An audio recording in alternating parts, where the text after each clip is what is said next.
Mulheres que possuem ardência na vulva durante a relação sexual. Isso pode ter a ver com a alimentação? Como fazer nesse caso, então?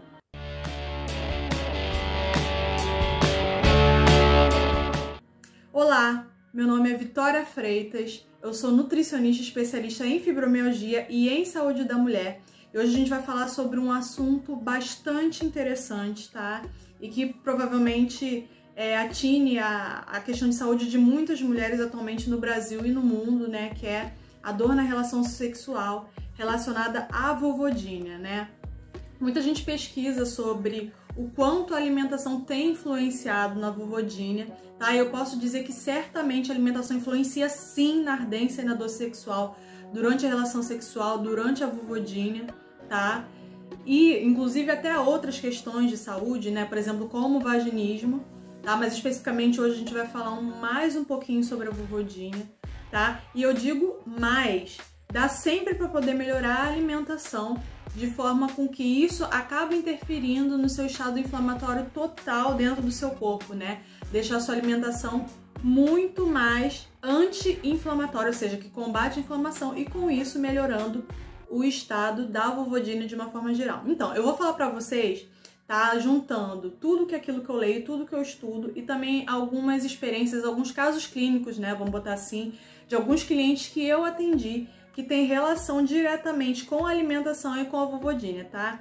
O que alguns estudos falam, né? Que a vulvodínia, ela tem um caráter inflamatório por detrás dela, né? A gente sabe que já é uma doença que, quando eles vão estudar ali o tecido da pele de mulheres que possuem essa condição e até mesmo, né, de outros modelos, né? A exemplo do modelo animal e tal, eles têm visto que realmente a vulvodínia, ela traz esse caráter inflamatório por detrás, né? Substâncias e células do sistema imune, né? Que geralmente não existiriam em mulheres que não apresentam os sintomas, acaba acontecendo em mulheres que apresentam os sintomas da vulvodínia. Então, o que isso tem a ver com a alimentação? A alimentação, ela por diferentes mecanismos, ela acaba acionando algumas cascatas inflamatórias do nosso corpo, né?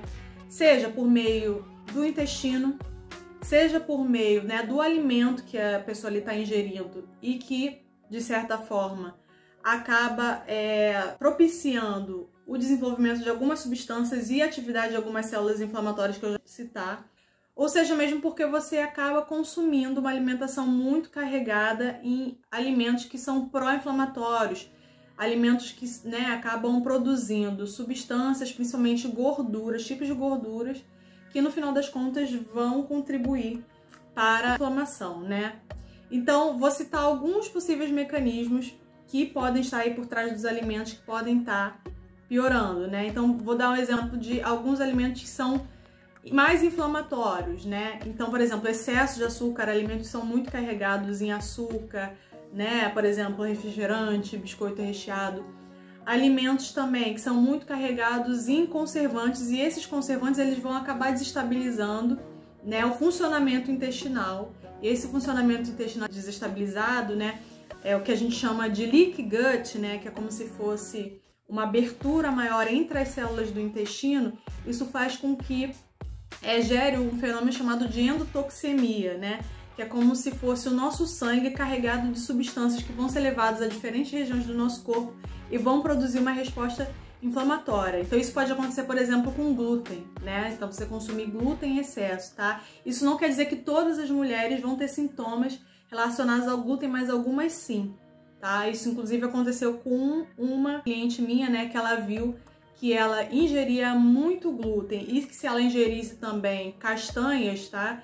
Ela apresentava uma piora da vulvodínia. Isso a gente foi investigando, né, por meio de uma dieta de eliminação. O que é isso? A gente eliminou vários alimentos que poderiam ser potenciais causadores do sintoma e a gente foi reintroduzindo e com isso a gente viu que realmente o glúten era um grande, digamos aí, gatilho, né, para os sintomas dela. Outra questão são os alimentos que liberam histamina. O que é histamina? É um tipo de substância inflamatória que é produzida por uma célula do nosso sistema imune, que são os mastócitos, e que inclusive mastócitos, esses que estão mais concentrados na região da vulva de mulheres que possuem vulvodínia. Olha isso, gente. Então, a gente sabe que o microambiente da vulva de mulheres tem uma maior propiciamento à inflamação, né?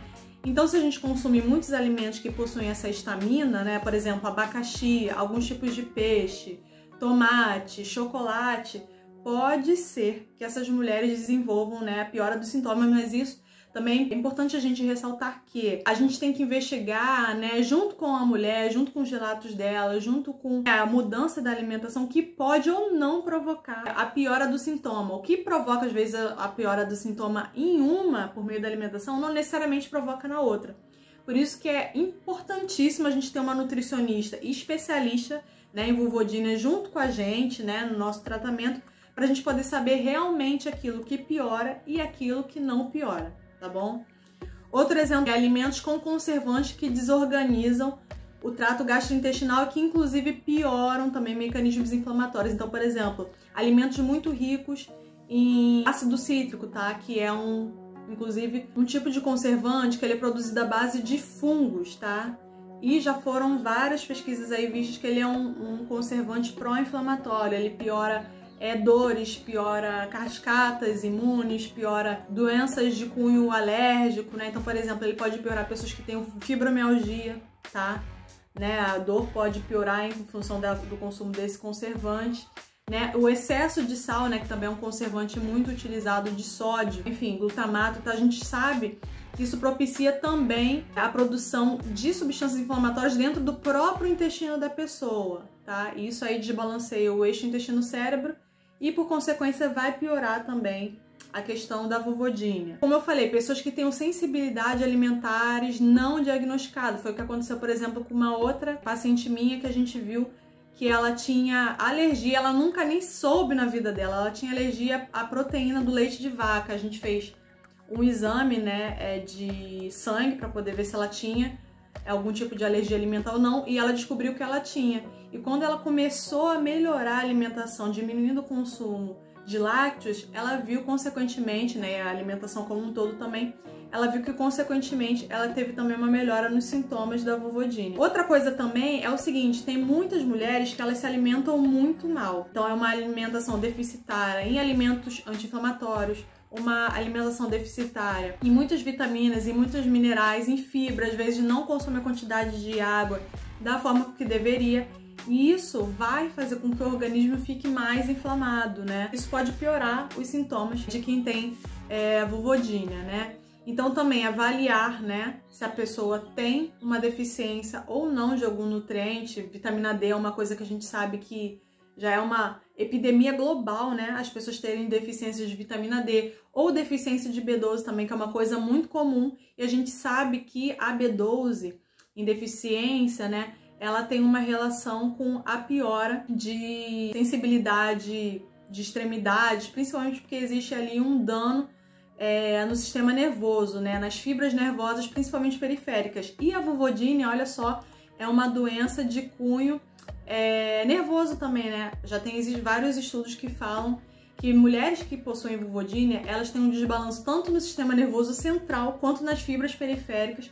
o que faz com que elas tenham maior sensibilidade à dor, maior sensibilidade ao toque. Então, se às vezes você tem uma deficiência de vitamina B12 e você não sabe, né, não foi diagnosticado isso, às vezes a sua vulvodínia pode estar pior justamente por essa deficiência também. Outra coisa também, a gente vê, no caso, possíveis suplementações também, né, aí de nutrientes anti-inflamatórios que possam também estar ajudando no quadro, e isso você só vai conseguir com uma nutricionista.